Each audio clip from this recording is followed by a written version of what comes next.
Bíblia, Hebreus capítulo 12, do versículo 1 a 3. Diz assim a palavra do Senhor: portanto, também nós, visto que temos a rodear-nos tão grande nuvem de testemunhas, desembaraçando-nos de todo o peso e do pecado que tenazmente nos assedia, corramos com perseverança a carreira que nos está proposta, olhando firmemente para o autor e consumador da fé, Jesus, o qual, em troca da alegria que lhe estava proposta, suportou a cruz, não fazendo caso da ignomínia, e está assentado à destra do trono de Deus. Considerai, pois, atentamente aquele que suportou tamanha oposição dos pecadores contra si mesmo, para que não vos fatigueis desmaiando em vossa alma. Até o versículo 3. Meus irmãos, essa semana que nós passamos, nós tivemos algumas comemorações importantes, né? Semana passada foi o Dia dos Pais, né? E é um momento muito especial. Como a gente estava tendo aqui o pessoal do Portas Abertas, foi feita a homenagem, né? Mas nós não falamos tanto do Dia dos Pais. E principalmente no dia 12, terça-feira que passou, a igreja, o presbiterianismo no Brasil, completou 155 anos. Olha que interessante, né? A nossa igreja já tem 155 anos aqui no Brasil. Não apenas a Igreja Presbiteriana do Brasil, mas todos os ramos que saíram dela, né? Olha, nós temos a Presbiteriana do Brasil, a Presbiteriana Independente, a Presbiteriana Conservadora, a Presbiteriana Fundamentalista e a Presbiteriana Renovada. Eu não sei se ela saiu como desmembramento da igreja ou se foi criado por uma pessoa, mas nós temos várias denominações dentro do presbiterianismo. E o surgimento do presbiterianismo no Brasil, às vezes a gente tem até curiosidade de saber, né? Como que a igreja que nós fazemos parte hoje surgiu aqui no Brasil, né? Então, resultou do pioneirismo e desprendimento do reverendo Ashbel Green Simonton. Grave pelo menos o Simonton, né? Que a gente pega pelo sobrenome. O Ashbel Green Simonton, que ele viveu de 1833 a 1867, apenas 34 anos de vida ele teve. Ele nasceu em West Hanover, na Pensilvânia, nos Estados Unidos. Simonton estudou no colégio de Nova Jersey e inicialmente pensou em ser professor ou advogado. Mas ele foi alcançado por um reavivamento em 1855.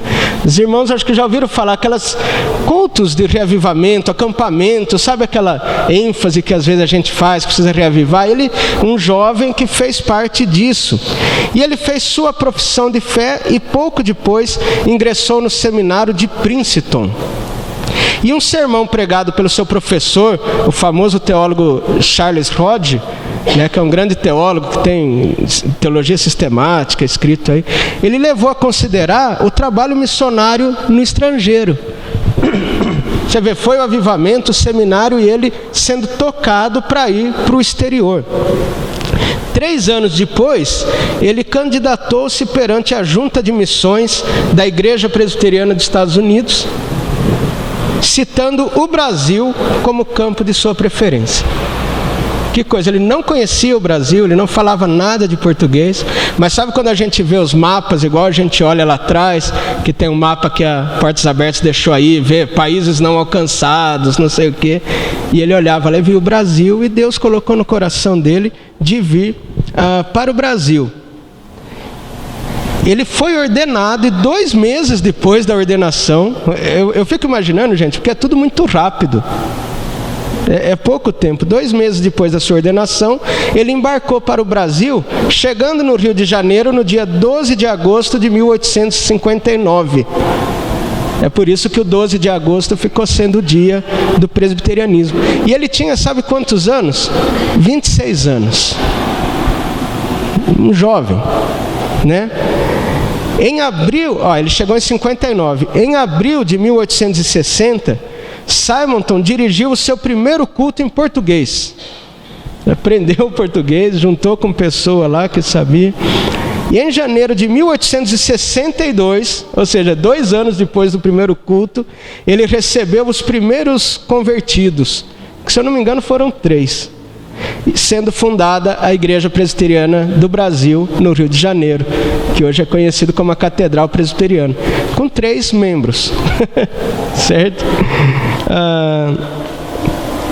No breve período que ele viveu no Brasil, Simonton, auxiliado por seus colegas que vieram dos Estados Unidos para ajudá-lo, ele fundou o primeiro jornal evangélico do país, chamado Imprensa Evangélica, em 1864. Ele criou o Presbitério do Rio de Janeiro, que é quando junta mais igrejas, porque daí outras igrejas logo foram plantadas, e ele organizou em 67 um seminário, o primeiro seminário aqui do Brasil. O reverendo Asbel Green Simonton morreu de febre amarela aos 34 anos. Febre amarela aqui no Brasil. Você vê, e a esposa dele já tinha morrido 3 anos antes. Uma vida curta, para um desprendimento tão grande, e que deixou um legado muito grande. Mas ele mesmo veio, eu fico pensando, o que seria um jovem recém-formado já ir para um país onde você nem conhece a língua, e você ter até tanto êxito, de maneira que hoje o presbiterianismo hoje conta com quase 1 milhão de membros, Quer dizer, é realmente muito grande aqui, e ele mesmo se sentia realmente fraco. É interessante que no diário dele, ele chega a confessar as suas fraquezas. Tem um trecho em que ele diz: minha religião é muito morta, minhas orações caem por terra, faltando-lhes o impulso do sentimento jubiloso e vivo. Por isso vou implorar a Deus, vou buscar renovação da minha vocação e consciência do amor, aquele cuja palavra prego. Senhor, fala comigo como fizeste com Pedro, convencendo-me da necessidade de amor e produzindo pelo poderoso comando a graça celeste que me torne capaz de alimentar teus cordeiros e tuas ovelhas. Quer dizer, não é aquele cara que chegou e falando: agora eu vou arrebentar, mas chegou realmente sentindo, eu imagino que era dificuldade. Imagina o Brasil em 1860, e era perseguido, o protestantismo era perseguido, ainda a igreja católica era a igreja oficial. Quer dizer, foi uma grande luta, E hoje nós podemos ver o fruto disso. E não apenas ele, mas com certeza toda denominação evangélica tem seus grandes missionários, pessoas que deram a sua vida por essa causa, Pessoas que sofreram, que passaram necessidades, que muitas vezes deram seu sangue para que a palavra chegasse a nós hoje, para que hoje pudesse ser normal nós chegarmos num domingo aqui e ouvir a palavra de Deus. Então o Simonton também foi um herói da fé, que mesmo em tão pouco tempo deixou-nos um legado tão grande. E o texto que nós lemos aqui, voltando agora para Hebreus, nós vemos quem escreveu a carta, que nós não sabemos exatamente quem foi, escrevendo a respeito dos heróis da fé. E é legal que muitas vezes os heróis da fé, se você voltar aí no Hebreus 11, você vai ver que ele passa o tempo todo descrevendo vários grandes heróis da fé do Velho Testamento, profetas, pessoas que foram mortas, cerradas vivas pelo meio, está escrito aqui. Esse provavelmente foi Isaías, morreu cerrado vivo. Pessoas, e que daí ele diz assim: pessoas das quais o mundo não era digno. Olha, é tão legal ele falar desses grandes heróis do passado, e ele diz: pessoas dos quais o mundo não era digno. Esses são os grandes heróis da fé. E uma coisa interessante é que os heróis da fé, eles também muitas vezes são chamados de pais, no sentido de nossos antepassados, aqueles que deixaram um legado para nós. E essa é a função do pai também, do pai biológico, onde nós realmente trazemos o filho para o mundo, para o objetivo para a fé. E esses grandes heróis foram também pais. Por isso eu coloquei o tema nesse sermão, dos pais aos filhos, que é os pais aqui no sentido dos grandes heróis da fé. E o legado que eles nos deixaram, e agora o que é que eles deixaram para nós. Por isso, dos pais aos filhos. O versículo 1 aí de Hebreus 12, que nós lemos, ele diz assim: portanto, também nós, visto que temos a rodear-nos tão grande nuvem de testemunhas, desembaraçando-nos de todo o peso e do pecado que tenazmente nos assedia, corramos com perseverança a carreira que nos está proposta. A ideia dele aqui, o Wallace conhece bem. Os corredores lá, correu hoje, né, Wallace? Foi bem? Oh, maravilha. E é gostoso você correr e você ter na arquibancada pessoas assistindo, torcendo por você, não é? E aqui, quem que é essa nuvem de testemunhas que está em volta? Porque é o que ele está dizendo, visto que nós temos a rodear-nos tão grande nuvem de testemunhas, ele fala, as testemunhas são o que ele citou no capítulo 11. Essas pessoas que já batalharam pela fé, que já morreram e que agora servem para nós de incentivo, de testemunhas. Pessoas que vão dizer, sim, vale a pena. Vai, cara, continua correndo. Eu já corri a minha vez, agora é você. Sabe, não são apenas espectadores aqui. Aqui são pessoas que já lutaram, já venceram e que hoje servem de incentivo para nós. E nesse sentido, nós precisamos sim aprender a prestigiar os nossos heróis, não transformando-nos em pessoas perfeitas ou em santos, né? Mas vendo pessoas que realmente têm o que nos ensinar. Eu acho interessante conhecer a história, biografias, e saber que pessoas lutaram talvez muito mais que nós, tiveram as dificuldades que nós temos, as dúvidas que nós temos, e caminharam e venceram. E essas pessoas hoje eles estão como que em volta, servindo para nós de incentivo, dizendo, vai que vale a pena, vai que vale a pena. Eu acho tão interessante, vocês devem se lembrar da história de Elias, que depois de vencer os profetas de Baal, foi perseguido pela rainha, e ele ficou tão mal com aquilo, que ele falou, ninguém quer saber de mais nada, e ele se escondeu numa caverna e pediu para si a morte. Porque ele falou, o que adianta isso, gente? Eu fiz um milagre tremendo lá, veio fogo do céu e mesmo assim eu estou sendo perseguido. Falei, não adianta mais. E não é verdade? Quando a gente sente que você está fazendo uma coisa e você está sozinho, você fala, o que adianta isso? Mas quando Deus vai então e ele come, Deus fala com ele, ele fala, olha, existem 7.000 joelhos que não se dobraram a Baal. 7.000 era um número pequeno diante de todos aqueles, mas havia. E como é gostoso você poder juntar com esses 7.000, ou 700 que seja, ou 70, ou 7. Mas como é gostoso você juntar com outras pessoas que estão na mesma luta que você. A gente se sente revigorado. E nós temos histórias de muitas pessoas. Eu confesso que ao ler esse testemunho do Simonton, um moço tão novo, e demonstrando também quantas dúvidas, quanta falta de fé, porque a gente olha os heróis, às vezes a gente acha que eles nunca erraram, né? Que eles não tinham falta de fé, parece que eles vêm e fazem, né? Não, eles também. Mas a vida deles e até a morte deles serviu de testemunho para nós que vale a pena. Nós temos, ele diz aqui no final, nós temos uma carreira que nos está proposta, um caminho que Deus nos trilhou. A coisa não acaba aqui. Até a pessoa que tem a sua esperança em Cristo apenas nessa vida, é o mais infeliz de todos os homens. Nós estamos andando aqui, nós temos uma caminhada, nós temos um objetivo.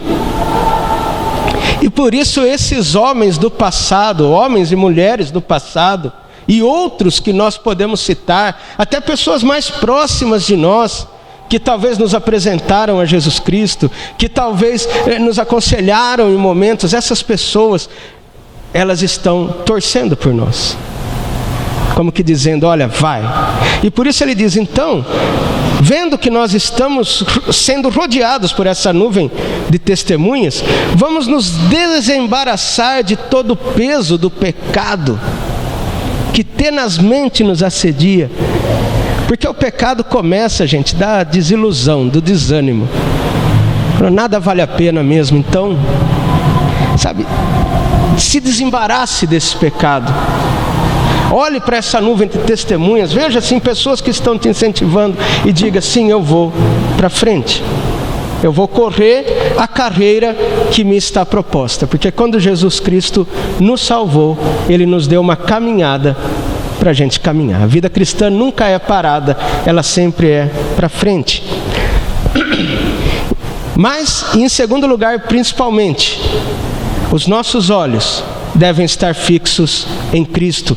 No versículo 2 ele diz: olhando firmemente para o autor e consumador da fé, Jesus, o qual, em troca da alegria que lhe estava proposta, suportou a cruz, não fazendo caso da ignomínia, e está sentado à destra de Deus. Olha que legal, embora nós tenhamos uma grande nuvem de testemunhas nos incentivando, não é para ela que nós olhamos, é para Cristo. Essa é uma diferença que às vezes muitos não conseguem fazer, né? Muitos, às vezes, aquilo que deveria ser uma homenagem a um grande vulto do passado vira veneração, vira adoração. Não.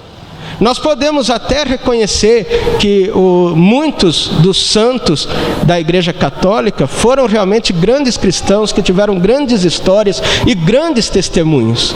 E conhecer muitas de suas histórias vão realmente ser grandes incentivos para a nossa fé.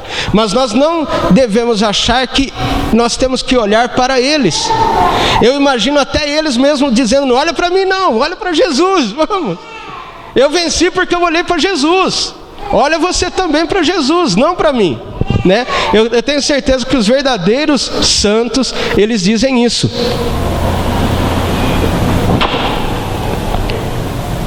Então nós não olhamos para os grandes vultos. Os grandes vultos estão nos incentivando, é bom conhecer. Mas eu não sou presbiteriano por causa do Simonton ou por causa do Calvino, mas realmente porque eu aceitei Jesus no meu coração. Agora sim, por intermédio, por instrumento do trabalho que eles fizeram, essa mensagem chegou a mim, graças a Deus por isso. Mas hoje para quem que eu olho? Eu olho para Jesus, como aquela música que a gente cantou, né? Olho para a cruz eu vou. E ele diz: olhando firmemente para o consumador, para o autor e consumador da nossa fé. É legal essa palavra, porque Jesus não é apenas um incentivador. Ele não é apenas um exemplo, porque muitas às vezes veem Jesus apenas como um exemplo. Ah, que bonitinho, né? Ele fez assim, eu tenho que ser igual a ele. Ele não é só um exemplo, ele é o autor e o consumador da nossa fé. Entendeu? É diferente, ele não é apenas um exemplo, nem apenas um mestre. Ele é o Senhor. Embora ele seja mestre, ele seja exemplo, né? Nós devemos imitar a Jesus, nós devemos aprender com Jesus, mas acima de tudo, ele é o autor e consumador da nossa fé. A nossa fé não é simplesmente aceitar as doutrinas dessa ou daquela igreja. A nossa fé, primeiramente, vem do que Jesus Cristo coloca em nosso coração. E é para Ele que nós olhamos. E quando nós olhamos para Jesus na nossa caminhada, isso nos motiva, nos dirige, nós sabemos para onde nós temos que ir. É aí que está a questão do arrependimento, do pecado, né? Igual nós oramos hoje: Senhor, me coloca no caminho de volta. Quando você sabe para onde você quer ir, eu sempre uso essa ilustração, né? Mas suponha que você pega o carro daqui para Franca, né? Aqui perto. No meio do caminho, fura o pneu. O que você faz? Desiste? Ah, não vou mais para Franca, eu vou ficar sentado aqui pro resto da vida no meu carro. Mas por que você está parado? É porque furou o pneu. Troca o pneu. Você não tem onde chegar? Você não precisa chegar lá? Troca esse pneu. Ou então você está indo, aí tem um desvio e a estrada lá está em construção, de repente tem um desvio, você erra. O que você vai ficar fazendo o resto da vida indo para o caminho errado porque você desviou?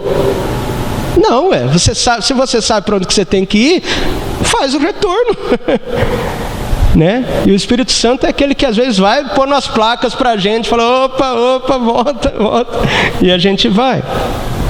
E ele fala que o sentido também de olhar para Jesus é porque ele mesmo, em troca da alegria que lhe estava proposta, né, a glória, tanto dele quanto de todos nós, né, ele diz aqui,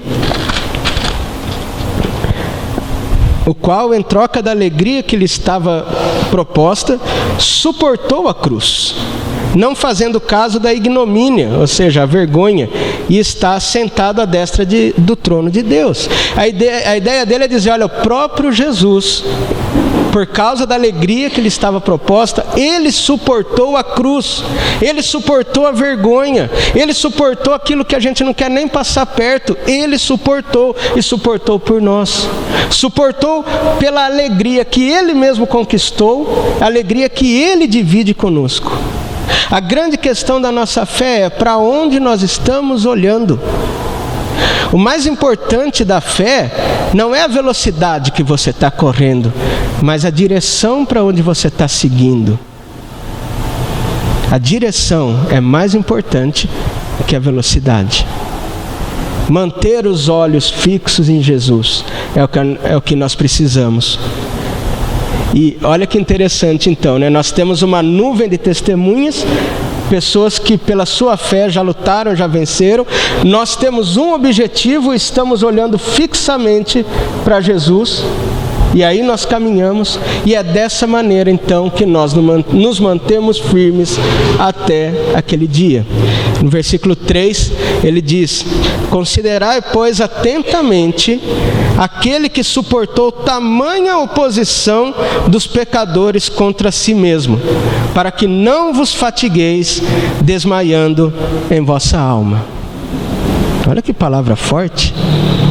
A gente que vive hoje um evangelho que parece um evangelho ostentação, né? Tudo hoje é ostentação. Vitória, vitória, triunfo, triunfo. Calma, a própria Bíblia sabe das dificuldades, especialmente esses irmãos aqui para quem essa carta foi escrita, que estavam sendo perseguidos. E gente, ser perseguido deve ser uma coisa terrível. Nós estivemos semana passada aqui com a missão Portas Abertas, falando dos cristãos perseguidos. E eu não sei você, mas tem hora que eu fico pensando, poxa vida, será que eu ia até o fim? E são tantas coisas que às vezes nos desanimam. E uma coisa até que ele falou aqui, eu não sei quem prestou atenção. Ele falou, naquelas igrejas o inimigo é bem visível, a perseguição é aberta. Então você sabe contra o que lutar. Agora, no nosso contexto de liberdade, a gente não vê, mas a gente tem a perseguição, a gente tem inimigo. Só que como a gente não vê, a gente às vezes não sabe lutar, porque a gente não sabe exatamente onde que está o problema. Sabe, meus irmãos, aí a gente vê a luta deles. Eu não sei, talvez se cessasse a perseguição lá, e depois de um tempo eles se acostumassem, talvez eles ficassem acomodados igual a gente. Sem saber mais qual é o inimigo, lutar e tal. Mas nós temos sim, e tem tantas coisas que tentam nos tirar da fé, nos tirar do caminho, desanimar, falar que tudo isso aqui não vale a pena, falar que a sua vida cristã não vale a pena. São muitas coisas veladas que nos corroem por dentro. E muitas vezes nós ficamos desanimados e fatigados, porque são coisas que a gente nem sabe de onde vem. Outras coisas acontecem vindo até de irmãos da igreja, a gente sofre. Outras coisas acontecem porque isso não dá certo, a gente sofre. E se deixar, a gente acaba nos fatigando. Olha que interessante, ele diz aqui, desmaiando em nossa alma. Às vezes a gente não chega a morrer, mas parece que a gente desmaia. Falou, não vale mais a pena. A gente vai perdendo o vigor, perdendo a caminhada, e mais um é derrotado. Quantos será que vão chegar nesse final? Graças a Deus pela sua graça, porque por nós mesmos nós ficaríamos caídos ali o resto. Mas aquele que salvou Pedro naquele dia, lembra? Que ele disse: socorro! Jesus então levantou. Nós somos esses, meus irmãos. Podemos até desmaiar na nossa alma, mas não morrer, porque Ele já morreu por nós. A salvação já está garantida. E se um dia você recebeu a Jesus Cristo, o que nós precisamos é clamar por socorro, para voltar a olhar fixamente para o autor e consumador da nossa fé. Porque, meus irmãos, uma coisa que a Bíblia sempre deixou clara, nas palavras do próprio Jesus: no mundo vocês passam por aflições, mas tenham bom ânimo, eu venci o mundo. Aqui mesmo ele está dizendo: olha, considerai, pois, atentamente, preste atenção em Jesus Cristo, e quanta oposição dos pecadores ele recebeu sobre si. Ele morrendo na cruz, e o pessoal cuspindo e dizendo: olha, salvou os outros, salva-te a ti mesmo. Vai, você não é o rei dos judeus? Pensou se Jesus existisse? Primeira coisa, se fosse fácil a vida cristã, Jesus não precisava ter morrido na cruz. Se fosse fácil, ele vinha, ensinava, todo mundo aprendia, beleza. Não, mas ele morreu porque é difícil.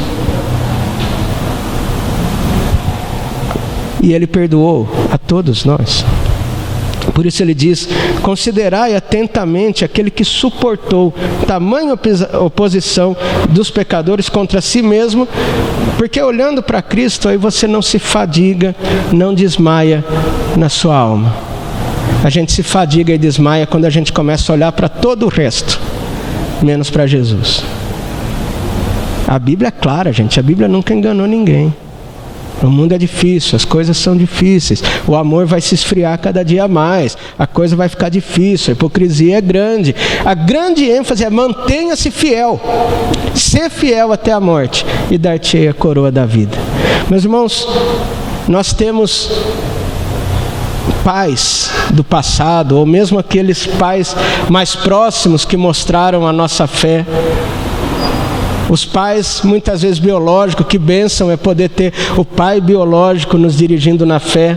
Outros não puderam ter isso, mas com certeza tiveram outros pais na igreja, evangelistas, né? Pessoas que nos acompanharam, que nos ajudaram. Como nós precisamos disso, como nós precisamos ser isso. Isso é um incentivo. Então, tendo essa nuvem de testemunha, nós somos incentivados a quê? A nos desembaraçar do pecado e correr a carreira que nos está proposta. E como que a gente corre essa carreira? Olhando para os lados? Né? Olhando agora para quem está nos incentivando? Não, para frente, para Jesus.